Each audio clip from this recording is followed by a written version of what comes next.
2020, ano em que a cidade de Barras do Maratauã comemora 179 anos, é também uma data historicamente relevante, porque assinala os 100 anos de nascimento do médico José do Rego Lages, cuja trajetória de vida e os serviços prestados ao município se constituem em grande motivo de orgulho e também de celebração.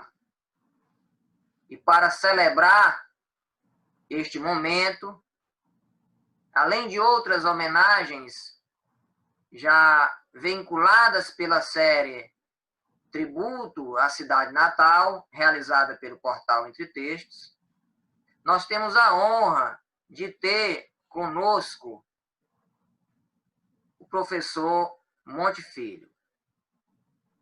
Me permitam apresentar, embora o professor Monte Filho seja um conhecido de todos nós, me permitam apresentar o nosso ilustre participante da série. O professor Monte Filho é professor de anatomia, aposentado pela Universidade Federal, porém em atividade. Tem aí uma legião de ex-alunos, porque a sua história no magistério, nessa disciplina, é uma história longa.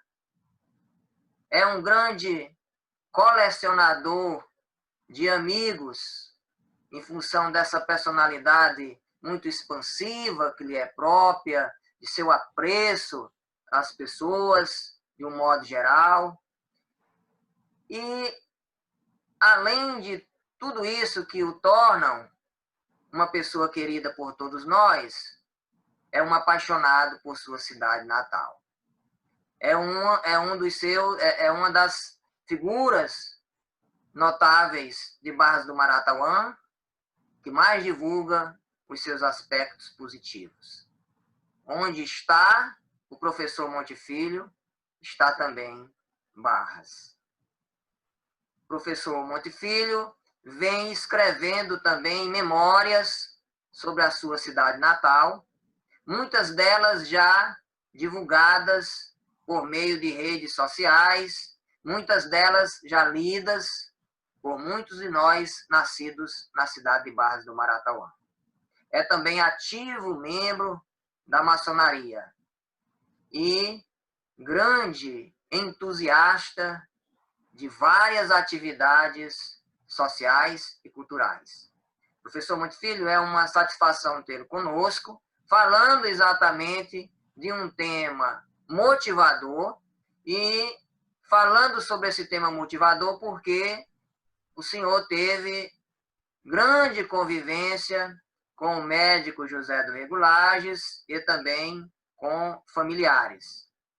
É uma satisfação tê-lo conosco. Eu vou aqui projetar um texto de sua autoria. O professor Monte Filho fez um texto que expõe um lado pouco conhecido do médico, que é o seu lado cotidiano. E nós vamos aqui projetar essa belíssima homenagem realizada pelo professor Monte Filho, para em seguida conversarmos um pouco mais sobre essa grande figura histórica que é Dr. José do Rego Lages.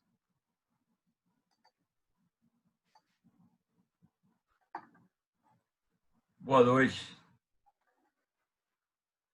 Fica à vontade, professor. A pessoa do passado, e comecei lá no interior de Barras de 1952, aí peguei o trem da vida e estou aqui hoje e pego essa carona do meu primo, Dilson Lages, para mergulhar na eternidade. Eu vou falar um pouco do Dr. Rego Lages, meu tio, meu amigo. Primeiro, Dilson, eu vou dizer porque eu chamei ele de meu tio. Embora não seja geneticamente meu tio, mas como meus primos mais perto eram os tios do filho do tio Otacílio, casado com a tia Aide, que a Aide era irmã do tio Zé Lages. E fomos criados tudo junto. E essa proximidade fez com que nós nos sentíssemos sobrinhos dele. E ele tinha orgulho em dizer que nós éramos legítimos sobrinhos dele. Os anos já corriam para terminar a década de 50 e eu, ainda menino, conheci o Dr. José do Regulagens, quando ele foi atender um chamado do meu pai na fazenda Lagoa Seca, na cidade de Barras. De pronto, me impressionei com aquele homem bem vestido, em roupa de linho e botina de couro, sempre sorrindo e de falar fácil. A todos cumprimentava, alguns com um aperto de mão, outros com abraços, e às vezes com a pequena tapona no ombro ou nas nádegas. Não demorou muito para que a casa do papai se enchesse de gente, procurando se consultar com o doutor. A todos atendia com certeiro diagnóstico e, além da receita, dava os medicamentos que sempre levava nessas viagens. Nos casos mais complexos, trancava-se num quarto com as pacientes para proceder os exames necessários. Raramente recomendava que a pessoa fosse até o hospital para fazer exames, pois acertava o diagnóstico e do medicamento necessário para a cura. Quando nossa família, a família Manuel Montes Zuzu, foi residir na zona urbana de Barras, essa amizade ficou estreitada pela facilidade e frequências das visitas. Doutor Zé Lages tinha um sítio no bairro Piquezeiro, cheia de todo tipo de fruteiras, mangueiras, cajueiros, coqueiros, pitombeiras, guabirabeiras, pé de siriguela e muitas outras. Um pequeno campo de futebol de areia, localizado entre as mangueiras, era a atração maior para a gurizada que, nos fins de semana, era convidada para uma convivência sadia. No tempo do inverno, o riachinho passava cheio no fundo do sítio e era prazeroso um banho nas suas águas frias e no desafio de sua correnteza. Dr. Zelage passava a semana em sua casa, localizada na Praça da Matriz. E na sexta-feira à tarde, sempre ia com a esposa, a tia Zenaide, e os filhos, Zenilton, Lúcia, Paulo e Duzi, para o sítio. Quase sempre levava um ou dois amigos para passarem o fim de semana. Algumas vezes fiz parte dessa caravana que me dava um prazer imenso. Ficava feliz da vida toda vez que isso acontecia. Ele gostava de receber na sua casa os amigos dos seus filhos e aproveitava para passar conhecimentos e incentivava a prática de boa conduta. Lembro que criou, informalmente, lá pela metade da década de 60, o grupo dos Amigos Inseparáveis, cujo objetivo era a leitura em voz alta de poesias ou pequenos parágrafos de livros. E, depois, cada um dizia o que entendeu daquele texto. Essas reuniões aconteciam só entre nós, adolescentes, mas, às vezes, ele sentava e interagia como mediador. Concluída a reunião, era servida uma deliciosa e farta merenda. E ficávamos, então, liberados para outras atividades, geralmente jogar bola ou banhar de rio. Na casa dele, lá na casa do tio Zelage, não faltavam livros. Machado de Assis, Olavo Bilac e revistas.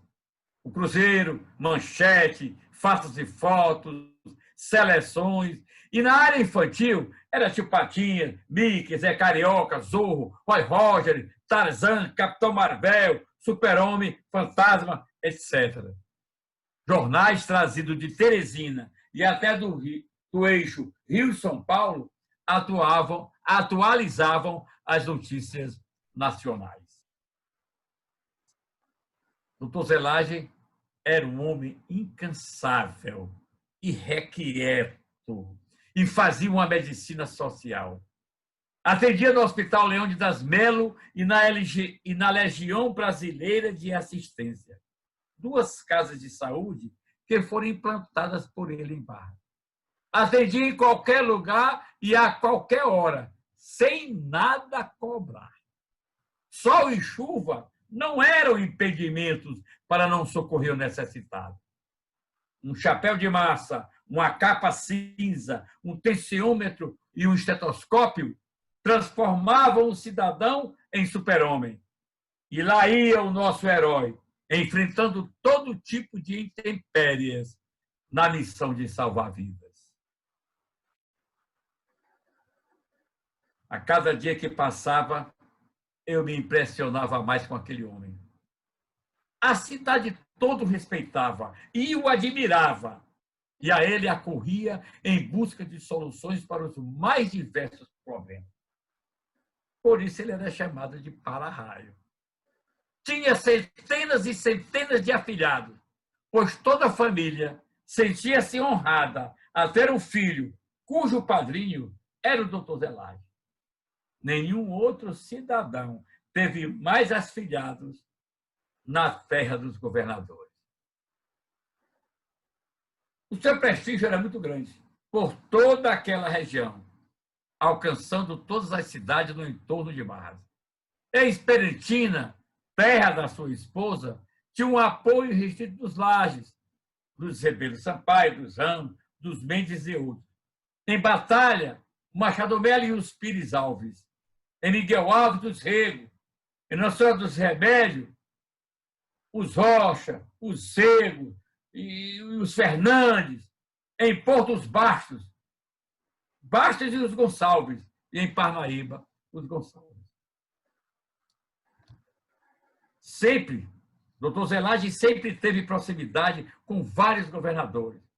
O Petróleo Portela, Dirceu Arcoverde, Lucídio Portela, e, em função disso, trouxe muitas obras para a cidade de Barra. Homem de visão ampla, conhecia a necessidade do seu povo e, usando desse prestígio, conseguiu empregar um membro de cada família dentre as mais próximas a ele. Teria sido um grande prefeito, teria sido um grande deputado estadual ou deputado federal. Porém, ele não soube escolher o momento certo. E quando quis, infelizmente não logrou êxito. Indicou e elegeu vários prefeitos, Alcides Lages, seu irmão, Zé de Deus Correia, Raimundo Triunfo, dentre outros. Recusou altos cargos em Teresina, formulado pelos políticos. Para quê? Para dedicar sua ciência médica a seu povo tão carente e precisado nas ações de saúde. Vou contar um fato. Faltando um ano para se aposentar, os colegas que comandavam a Secretaria de Saúde do Piauí o chamaram para alertar que sua aposentadoria no Estado seria muito baixa, pois o salário estava muito baixo. E só acrescentava um DS quase porque ele era diretor de hospital. Era a única coisa a ser incorporada. E a aposentadoria, então, compulsória aos 70 anos. Aí vem um fato. Ofereceram a ele passar o último ano como subsecretário de saúde, que incorporava uma gratificação muito maior. Sabe o que aconteceu? Ele não aceitou, porque não achava correto fazer isso. E, no fim da vida, precisou de cuidados especiais por causa do mal de Parkinson. E os filhos o ajudavam, pois não dava para se manter com as aposentadorias de pequeno valor. Na época, o salário de médico era muito baixo. Pela admiração que tinha por ele, por tudo que ele fazia, pela sua grandeza, pela sua humildade e simplicidade, eu dizia lá em casa que queria ser um Dr. Zelade. Mas ele foi um Pelé, inigualável. Porém, influenciado por suas ações, moldei grande parte da minha personalidade, do meu caráter. E o Zelage, obrigado por tudo isso. Certa vez, sentado com ele na porta da casa do papai Manuel Monte, na Praça Senador Joaquim Pires, na Praça da Matriz, da cidade de Barras, eu já formado e professor de anatomia humana, conversávamos sobre a atividade médica dele em Barras. Pela amizade, pela confiança, ele me contou alguns fatos humorados acontecidos no hospital de Barras e fora dele.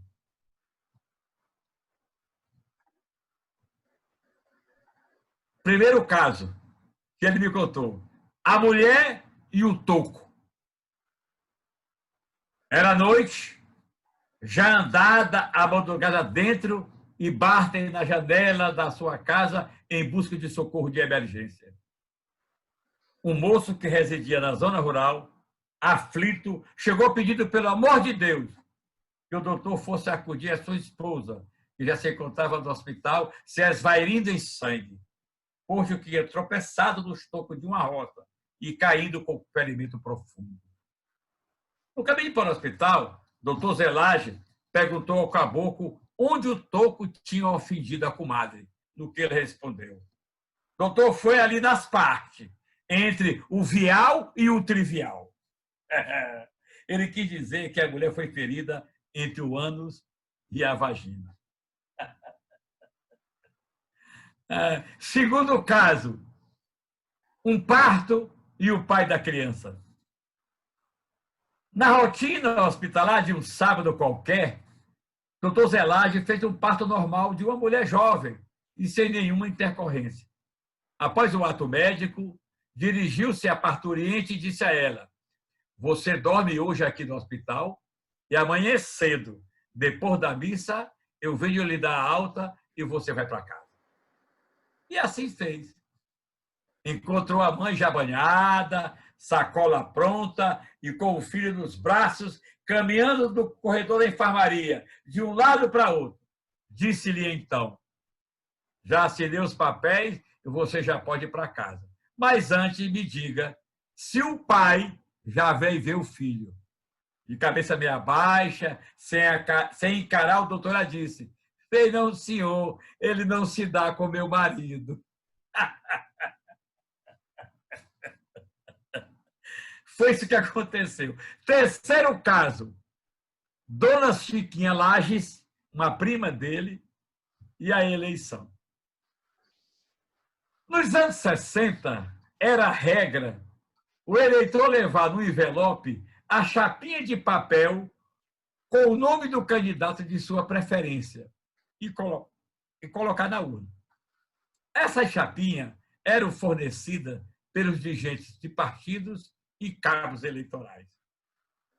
No dia de uma eleição muito disputada, onde os candidatos eram o coronel Alcide Lages enfrentando o Wilson Gonçalves, o doutor Zelage, acompanhado de seu filho Zé Nilton, saíram de casa pela porta dos fundos, que dava acesso à rua Arimatea Tito, pois iam para o centro operário para verificar o andar da eleição.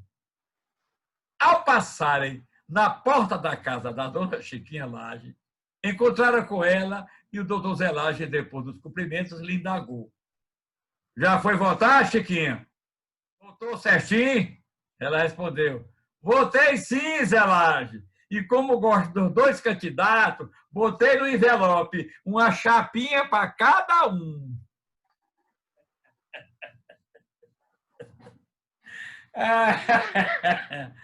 Ah, meu Deus. Nesse ano 2020, doutor Zelage completaria 100 anos de vida, se ainda vivesse entre nós. Hoje resta, além da sua história de vida, uma grande saudade. Barras lhe deve uma grande homenagem, uma estátua, o nome de um hospital, o nome de uma avenida, de uma praça, onde diariamente as pessoas estejam em contato permanente com ele. Zelages, como cidadão, foi exemplar. Zelages, como chefe de família, teve conduta irreparável. Zelages como médico foi magnífico. Zelages como amigo foi zeloso e fiel. Zelages como político foi aguerrido e não fugia de um bom combate. Zelages como barrense foi o melhor de todos. Continuo, meu tio Zelages, lhe admirando, lhe respeitando e lhe amando como nunca. Arme uma rede nas cordas tendinhas do meu coração e fique aí para sempre. E onde você estiver, não se esqueça de mim. A sua bênção, tio Zelages. Bem, belíssima homenagem do nosso querido Monte Filho, ao médico José do Rego Lages, nos seus 100 anos de nascimento. E nós vamos, então, conversar um pouco, né, Monte? Você que teve essa convivência tão próxima com o doutor José do Rego Lages, né, dessa figura tão importante para a história política, econômica e social da cidade de Barras. Antes de quaisquer palavras, eu gostaria aqui que você destacasse, né, o lado médico do Dr. José do Rego Lages. No seu cotidiano, o seu cotidiano estava organizado, sobretudo, para que a medicina e o interesse em servir fossem postos em primeiro lugar. O que, na sua ótica, melhor diz desse compromisso do médico José do Rego Lages, desse compromisso humano com a sua atividade profissional e com o ser humano? O que melhor traduz, em termos de ação, em termos de realizações, o que melhor definiria esse compromisso de José do Rego Lages em servir a sociedade de Barras? Olha, eu fico feliz em você ter me feito uma pergunta dessa, porque eu vou ter a oportunidade de registrar, quero a Deus sempre, o que eu penso, o que eu sei da vida do doutor Lages. O doutor Lages foi um dos pioneiros na medicina do Piauí. Não vou dizer que foi o primeiro, teve o doutor Mário Teodomiro de Carvalho, mas ele foi um dos primeiros. Estudou na Bahia. Naquele tempo não tinha escola de medicina por aqui. A pessoa ia para a Bahia, ia para o Rio de Janeiro, Ceará. Ele foi para a Bahia. E aqui chegou. E daqui não saiu mais. Mas ele era um homem de tal envergadura, era um homem de tanto estudo, e nada deixou a desejar a qualquer médico do seu tempo e até depois dele.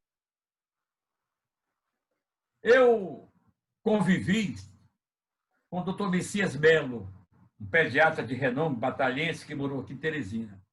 Eu convivo com o doutor Veloso. Eu convivo com o doutor Girleno. Eu convivo com o doutor Rufino. Eu convivo com inúmeros médicos. Doutor João Benedito, pela Universidade Federal do Piauí. Doutor Aécio Carvalho.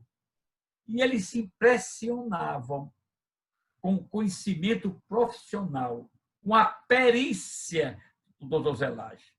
Me dizia, agora, na semana passada, o doutor Rufino, o doutor Girleno, que se impressionavam, porque o doutor Zelages não era cirurgião, né? Ele era um clínico geral, ginecologista, obstetra, mas eles diziam o seguinte, que quando iam para a cirurgia, e o doutor Zelages fazia questão de ir, porque eles chegaram recém-formados em Barra, e o doutor Zelages os recebia, mas ia. Eles ficavam impressionados com o conhecimento técnico, pelas decisões cirúrgicas, e às vezes até opinando e fazendo mudanças de conduta que o cirurgião queria fazer, pela experiência que ele tinha. Não foi pouco tempo, 50 anos dedicado à medicina em Barras. Então, o parecer técnico dele como profissional foi de alto conhecimento, alto senso de responsabilidade. Não foi em vão que ele teve essa respeitabilidade. Foi pelos resultados. Porque um mau médico se queima e um bom médico se eterniza. E se ele hoje é eternizado, foi pelo conhecimento técnico, foi pela grandeza do seu procedimento. Como é que você avalia o lugar do Hospital Leônidas Melo dentro da vida da comunidade de Barras? E veja bem por que eu estou lhe fazendo essa pergunta. Historicamente é sabida a luta e os esforços de Dr. José do Regulares para que Barras tivesse a sua casa de saúde. E, sobretudo, nós sabemos de como a sua atividade médica era exercida com abnegação naquele hospital.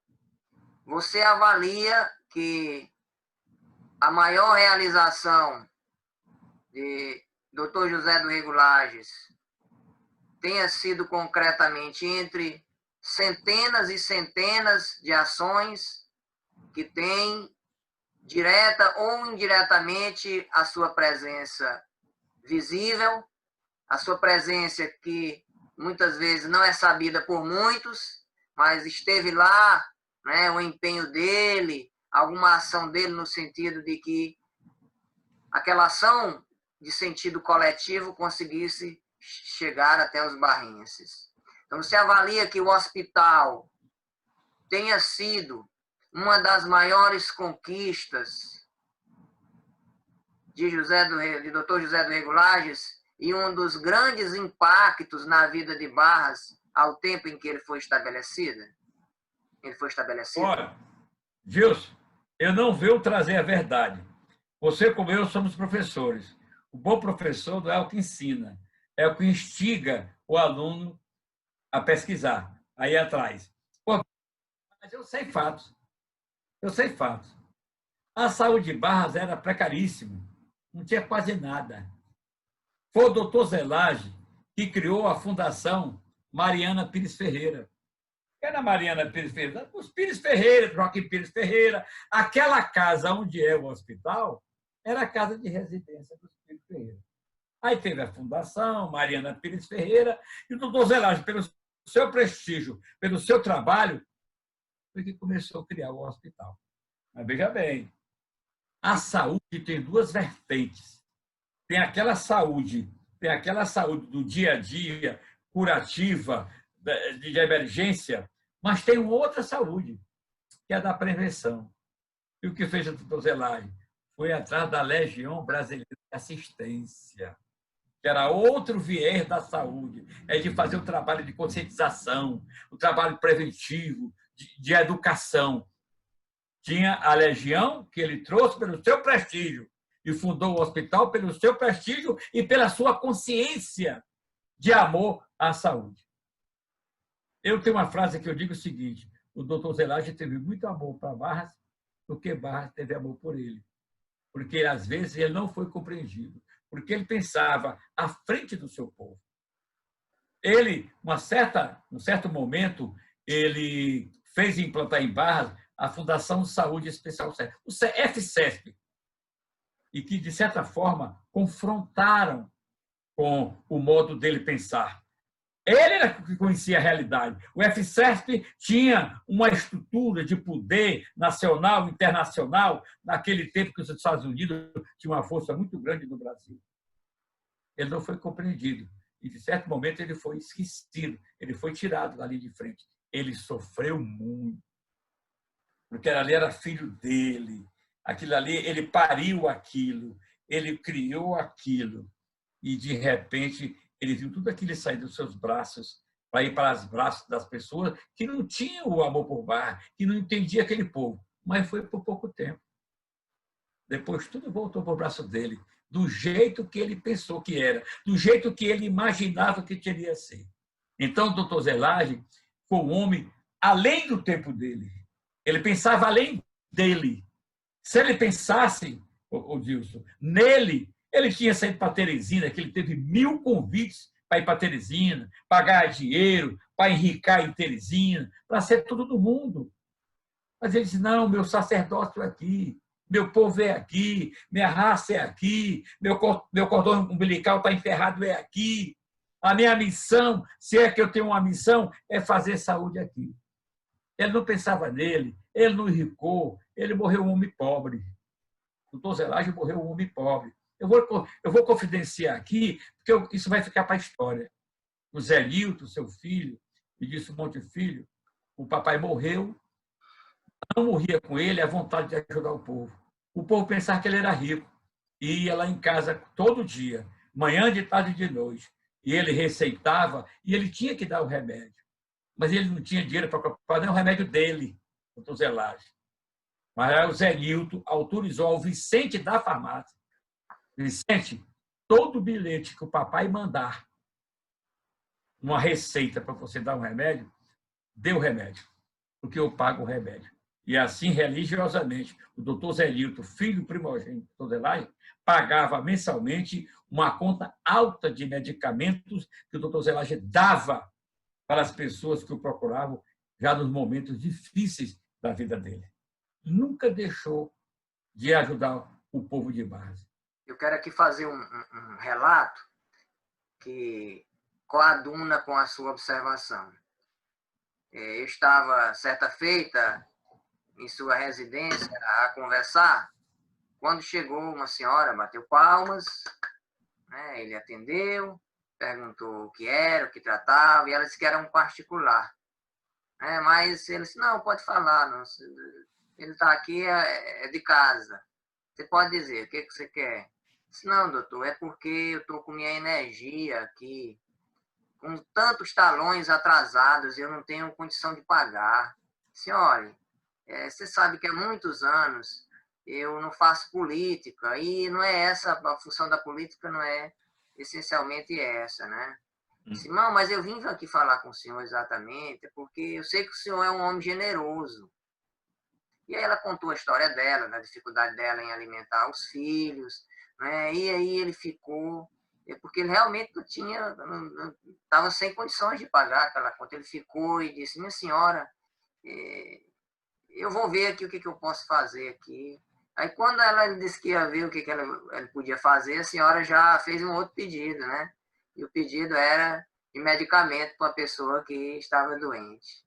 Aí ele pegou no braço da senhora e pediu que ele a acompanhasse, né? E a levou até a farmácia, né? Vicente, e ele me disse naquele dia, eu deixei a política há muitos anos, já não faço a política, as pessoas continuam me procurando, mas a necessidade nesta cidade é tão grande que eu mesmo sem poder, eu tenho que dar um jeito de ajudar essas pessoas. O testemunho. Eu não faço política há bastante tempo, não exerço atividade pública, mas me dói eu saber que essa pessoa vai voltar para casa sem que eu possa ajudá-la.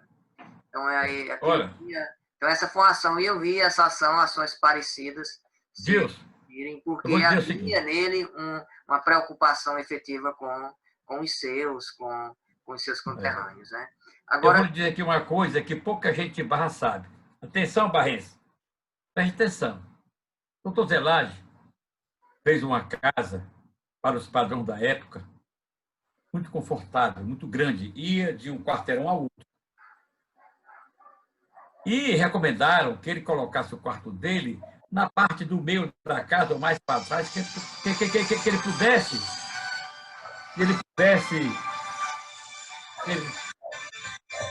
Deixa eu ligar aqui o telefone. Que ele construísse a sua casa lá, que ele pudesse descansar um pouco cansado. E disse, não vou fazer isso. E ele fez o quarto dele. O primeiro quarto da casa, que dava a janela para a rua, era o dormitório dele. Doutor, para que você faz isso? É porque se a pessoa vier me procurar de noite, ele não tem como entrar, mas se ele bater na janela, aí eu acordo e vou atender. Veja o que é o amor ao próximo, o respeito ao próximo. Pois ele morreu no mesmo quarto que ele construiu no início da sua vida, para dar acesso, para que o povo chegasse até ele. Olha a grandeza. E antes, que não sei que hora que você vai encerrar isso aí, e fazer estão aqui insistindo para me falar aqui. Mas eu queria fazer um depoimento, que eu quero também fazer aqui um depoimento. Eu queria... Sou professor há mais de 40 anos da disciplina de anatomia humana da Universidade Federal do Piauí, da Estadual, da Nova FAP, FACID, todos esses cursos de medicina. Toda a minha vida dedicada à anatomia. Ele, um dia, eu estava aqui na minha casa, em Teresina, ele chegou. Ele disse, meu sobrinho, eu tenho uma coleção aqui de livros de anatomia humana que eu estudei na Universidade Federal da Bahia. Livros preciosos e raríssimos no mundo.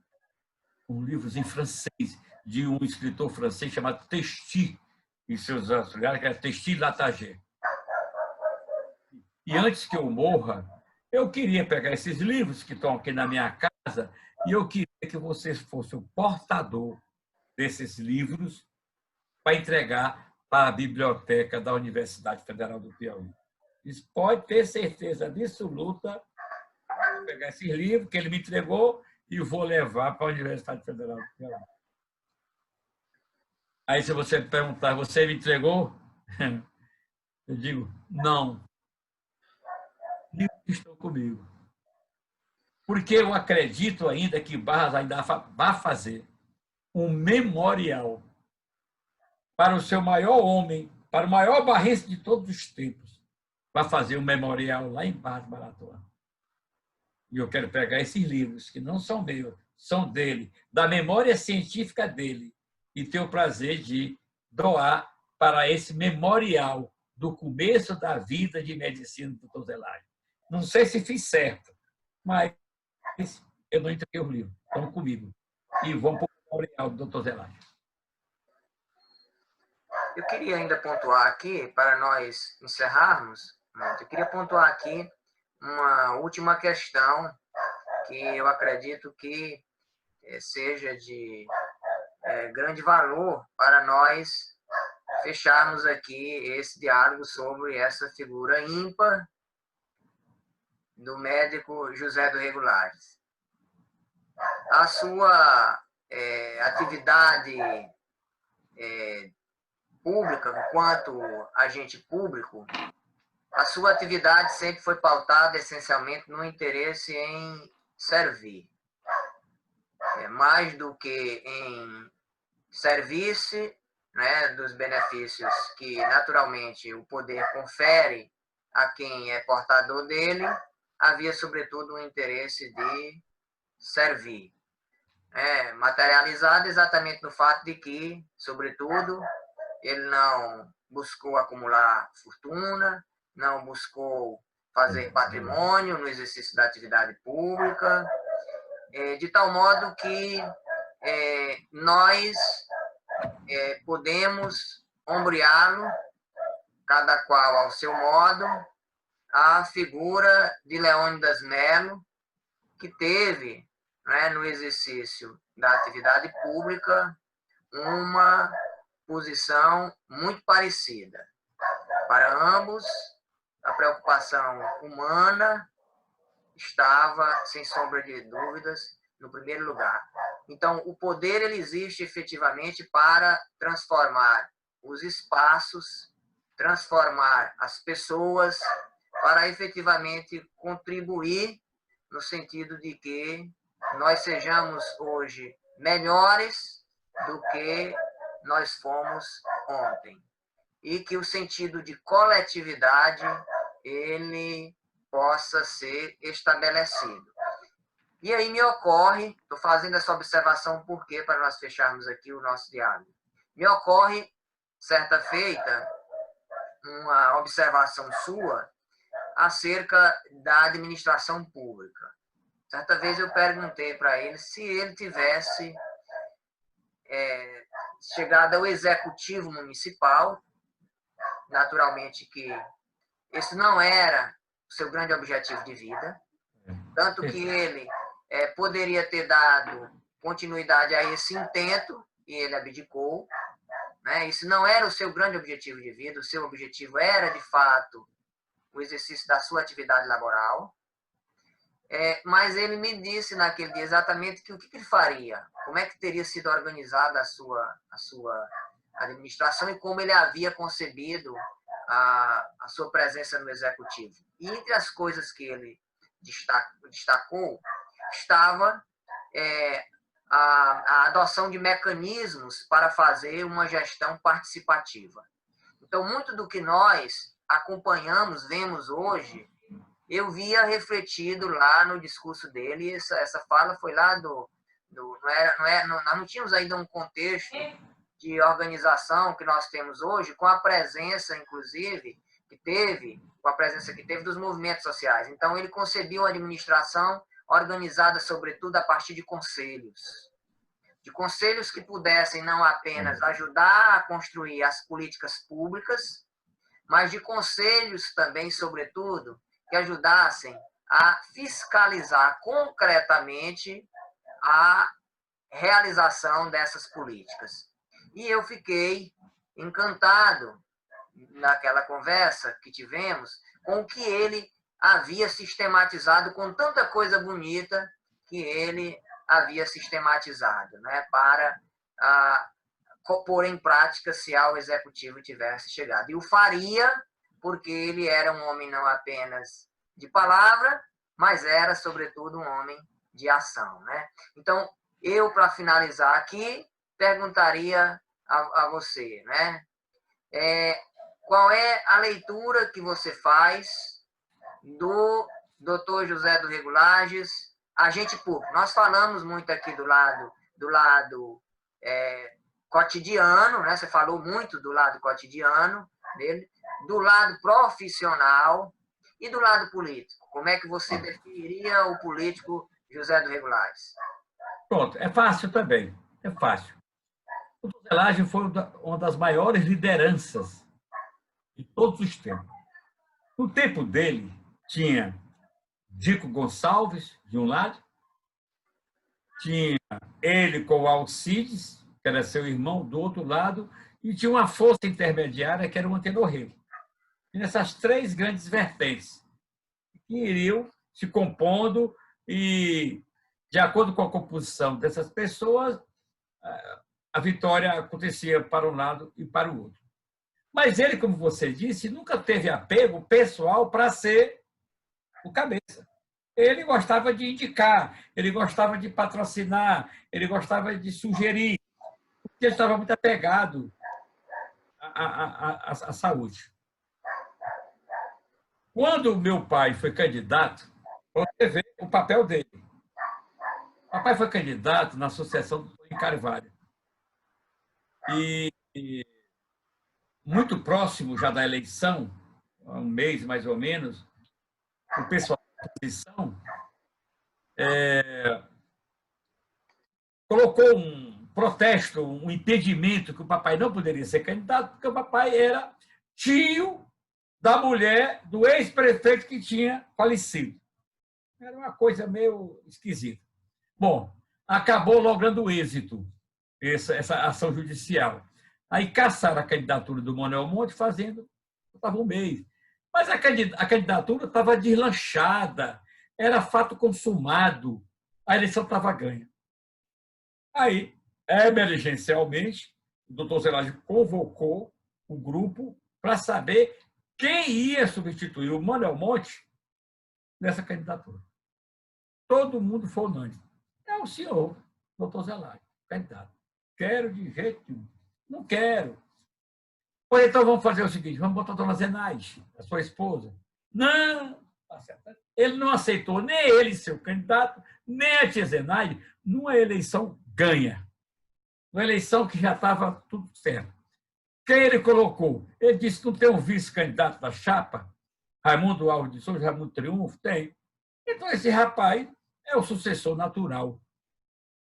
Já que ele ia ser o vice, o prefeito não pode. Aí botaram o Raimundo Triunfo, nós ganhamos a eleição com 1.000 votos de maioria. Se ele tivesse ambição pessoal, você acha que ele não queria ele ou a mulher dele nessa vaga? Mas não era o perfil dele. Ele era acima. É por isso que eu disse agora, há pouco. ele tinha uma visão além dele. Ele foi muito bom.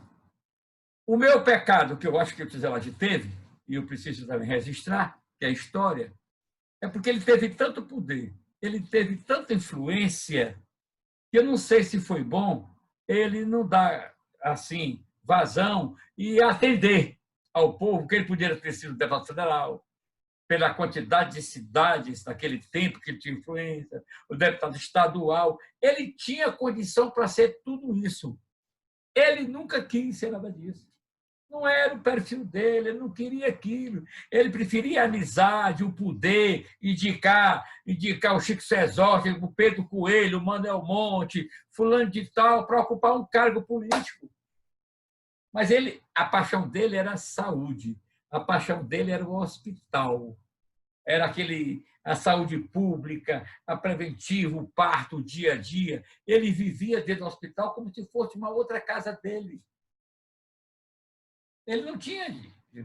Era o perfil dele. De repente, ele não nasceu para ser um grande político. Ele nasceu para ser um grande cidadão. E é o que ele foi. Um grande cidadão que honra a todos nós. E eu ainda quero morrer, não sei quando, vendo uma estátua dele, talvez no local mais destacado da cidade.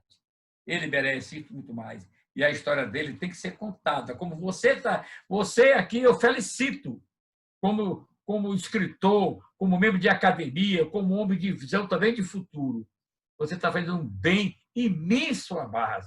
Você está deixando a história escrita de uma das figuras mais proeminentes de toda a história de Barras, que não quis para ele nenhuma vitória. Ele ficava entusiasmado em ver cada filho de Barras melhor. Eu disse no meu texto que ele pensava uma pessoa de cada casa para dar uma ocupação, para dar um emprego, para ter uma renda numa casa. E assim era na casa do Manuel Monte, era na casa do Cesorte, era na casa de A, de B e de C, ele dava um emprego. Ele não queria emprego só para quem votava nele, não. Ele tinha uma visão além disso. Ele era um homem acima do nosso tempo. Barra está precisando de mais autozelagem.